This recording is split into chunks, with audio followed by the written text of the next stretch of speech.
হাঁটু গেড়ে বসে আকুতি করছেন এক বিদেশি নাগরিক। সামনে থেমে আছে একটি ট্রেন।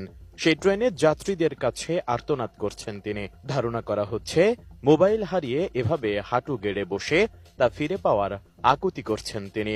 পাশে থাকা কেউ একজন ভিডিওটি ধারণ করেছেন।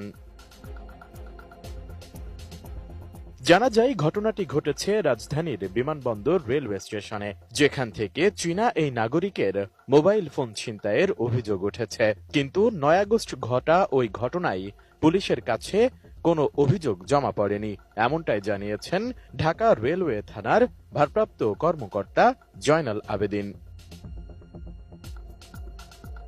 ১০ আগস্ট বিষয়টি নিয়ে গণমাধ্যমকে জয়নাল আবেদিন জানান, চীনা ওই নাগরিক বিভিন্ন সময় ট্রেনের ছাদে চলাচল করে ব্লগের কাজ করতেন। যদিও তাকে বিভিন্ন সময় এ বিষয়ে সতর্ক করা হয়েছে। শনিবার তিনি ট্রেনের ছাদে চড়ে দৃশ্য ধারণের সময় মোবাইল ফোন হারিয়ে ফেলেন বলে ধারণা করা হচ্ছে। পরে তিনি ট্রেনের নিচে নেমে মোবাইল ফোনটি ফিরিয়ে দেওয়ার আকুতি জানান, যে ভিডিওটি এরই মধ্যে সামাজিক যোগাযোগ মাধ্যমে ভাইরাল হয়েছে।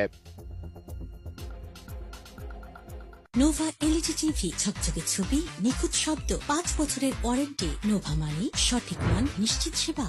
ওসি জয়নাল আবেদিন আরো বলেন, সিসিটিভি ফুটেজ দেখে চোরকে শনাক্তের চেষ্টা করছে পুলিশ। তবে ভুক্তভোগী ওই চীনা নাগরিক কোনো অভিযোগ না করায় তার সঙ্গে যোগাযোগ করা যাচ্ছে না।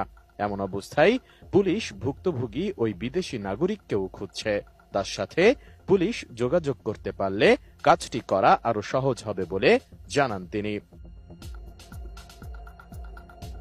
সামাজিক যোগাযোগ মাধ্যমে ছড়িয়ে পড়া ওই ভিডিওতে দেখা যায় বিদেশি ওই নাগরিক স্টেশনের প্ল্যাটফর্মে হাঁটু গেড়ে বসে ট্রেনের ছাদে থাকা মানুষদের উদ্দেশ্যে কিছু একটা বলছেন।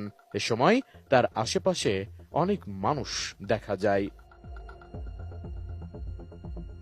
এদিকে সামাজিক যোগাযোগ মাধ্যমে ছড়িয়ে পড়া ওই ভিডিওতে নেটিজেনরা নানা রকম মন্তব্য করছেন। কেউ কেউ ভিডিওটি শেয়ার দিয়ে ভুক্তভোগীর মোবাইলটি উদ্ধারে পুলিশের প্রতি আহ্বান জানিয়েছেন।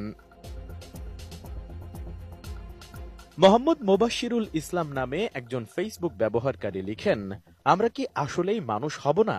এয়ারপোর্ট রেল স্টেশন খুবই গুরুত্বপূর্ণ একটি জায়গা। বিদেশিরা এদেশে এসে এমন পরিস্থিতির শিকার হচ্ছে যা খুবই দুঃখজনক।